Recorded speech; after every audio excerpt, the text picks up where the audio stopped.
Can reviewing tech be fun? I had all this tech in my house and I was so passionate about that tech that I was having fun doing it.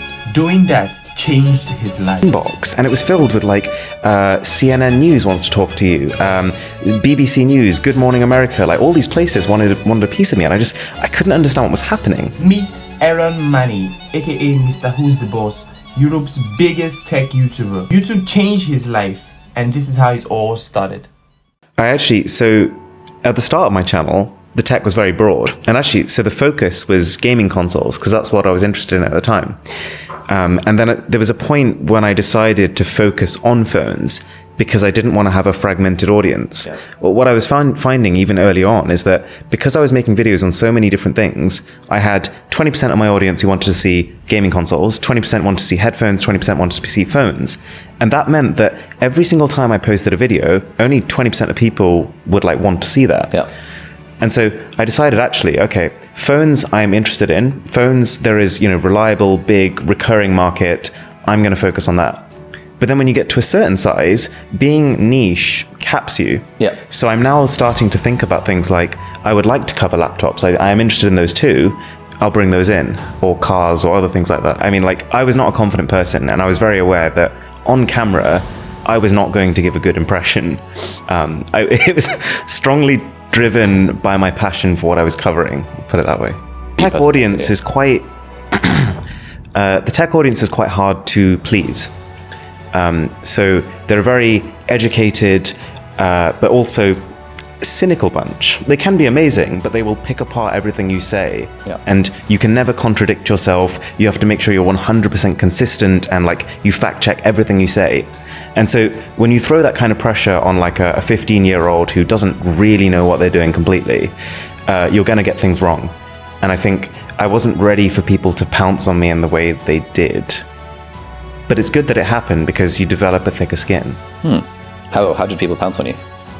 It's stuff like, you're doing this all wrong, you idiot. Or there was racist stuff. There was all sorts of just nasty comments. I mean, technically there is truth hidden in most of them. And as long as you can kind of scrape away the layers that you don't like, you can find it.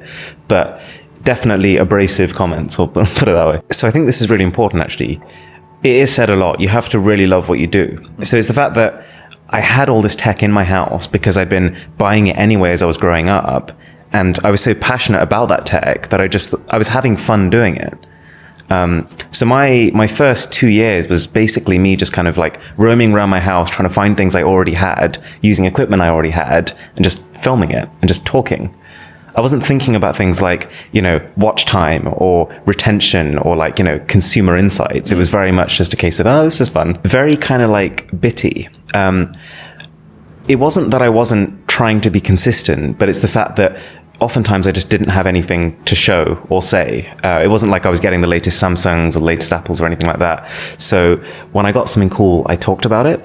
But it also meant that I was doing videos at very strange times when most people wouldn't have been. The day before my A-level exams, I was just sat in the garden recording some earphones that just came in, stuff like that. So there was one big turning point, and it happened partway through university. So it was probably I think it was 2015. And it was one video I uploaded just as part of one of my, many other videos I'd uploaded. Didn't think much of it. Yeah. And I fell asleep. But I remember just before I fell asleep, I checked the view count and it was on 3,000 views. And at the time I was like, well, that seems high, but okay, I'll just sleep on it.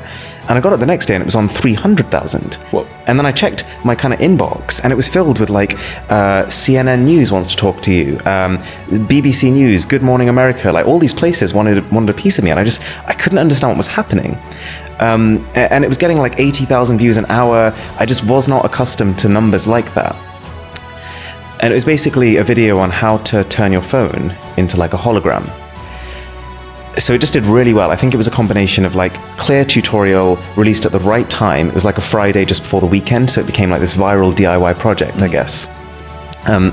And even though that one thing didn't change my overall average view count too much or didn't rocket my channel into millions, it was a mindset shift of whoa, this YouTube thing, this potential of virality, it suddenly became quite real. So yeah, I still wasn't making enough from it to call it a job immediately and just quit everything. Yeah. But it was it was definitely a shift for me, my parents, my family, my friends. Like everyone was all of a sudden like, whoa, like there's something here. So I think I started taking it more seriously, creating a rough schedule, trying to actually get stuff from brands, like things like that.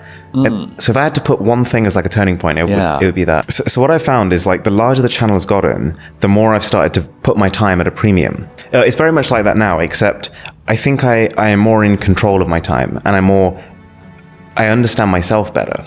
So for example, I'll have situations, well, I'll try and set my life up so that the minute I finish working, I'm with my friends. Okay. So for example, I was scripting all the way on the way here, and literally from here, I'm off to meet a friend. So it's kind of like there's no dead time, which in itself sounds stressful because then you're planning every single minute, but it means you really look forward to the times when you switch off because you're completely switched off. What does that planning process look like for you? It's all in my head. It's like a little mental jigsaw. Okay. So I love the idea of like doing stuff that feels different. I feel like I'm going off on a tangent here, but I am of the philosophy that I want to do something different every day, right? Even if that means on the way out to go to work, I kick the door so that becomes the day my foot is hurting, right? I want to lead a distinct life. And so when companies come to me and offer experiences and they say, okay, let's fly you around on a helicopter in London to take footage with our new phone, it's hard. Kind of cool, yeah. It's hard to say no.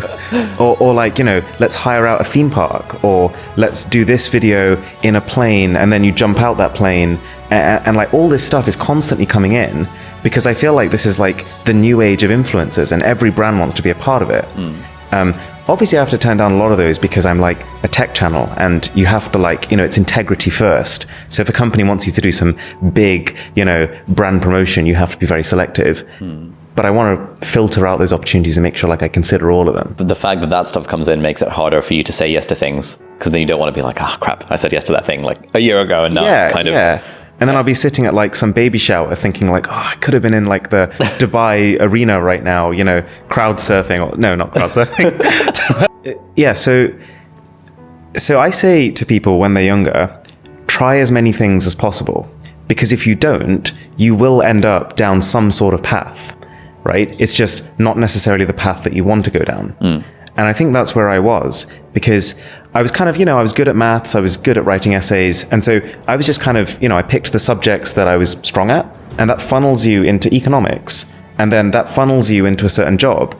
And so I was kind of sitting there in my Pricewaterhouse internship, which is quite, it's fairly prestigious, but I was not having a good time. Like I didn't get on that well with the people. I just thought the work was mind-numbingly boring. And I was sat at my office sketching YouTube ideas. At Pricewaterhouse. Yeah. Don't tell them. but it was definitely a realization of like, oh my God, I've got to change something. This can't be my life. I got offered the job at PwC. Yeah. And then at that point, after really thinking about it and evaluating it, I turned it down. Which makes the whole saga seem entirely pointless. Like, why did you go to school, to go to uni, to go to, to get this job, to then quit before you've started? But I think all those things needed to happen for me to realize that YouTube was an option and it was a better option. So I found things like, for example, if I asked people to subscribe really early in the video, it was detrimental because you'd get a drop of like 20% of viewers potentially, but they wouldn't be subscribing. They'd just be irritated by the fact you've asked them to subscribe without showing them why. Because at the start of a video in the first like 15 seconds, people are very, very easy to lose. It's at that point that they decide whether they're going to, full screen you and kind of invest in this video or whether they're going to, click on one of the 30 that are kind of grabbing their attention from the side. Yeah. Sometimes people they leave comments like, so sometimes I'll make a battery test video where I've got like 8 phones on the table and like you can see their batteries run down. And people leave a comment like, this man spent 8 hours giving us this, amazing video or something useful video. And what they don't realize is that 8 hours was just the start of it. To set up that table for that video was a 4-hour job in itself because you have to do things like, have you ever seen these videos?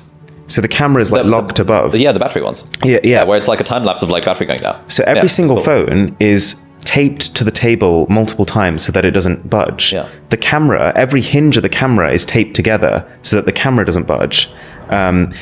There's so many things that happen. Like we're using like laser pointers to make sure it's perfectly vertical. Yeah. Like you have to do image corrections to make sure there's no distortion. There's more to it. If you want it, because I'm quite perfectionist, like I want it to be a certain way. And when you're like that, you're your own worst nightmare. Who would you say has had the biggest influence on your career? Probably Marquez. Oh, how so? Marquez, so MKBHD, he was one of the tech channels I watched when I was younger and when I was kind of with my friends and we were talking about being a YouTuber and getting 10,000 subscribers and things like that. So from a very early age, he provided a framework for how it could work. What's one tip for someone who's looking for success? Start with something you enjoy and that you're passionate about and that you'd want to be the best at.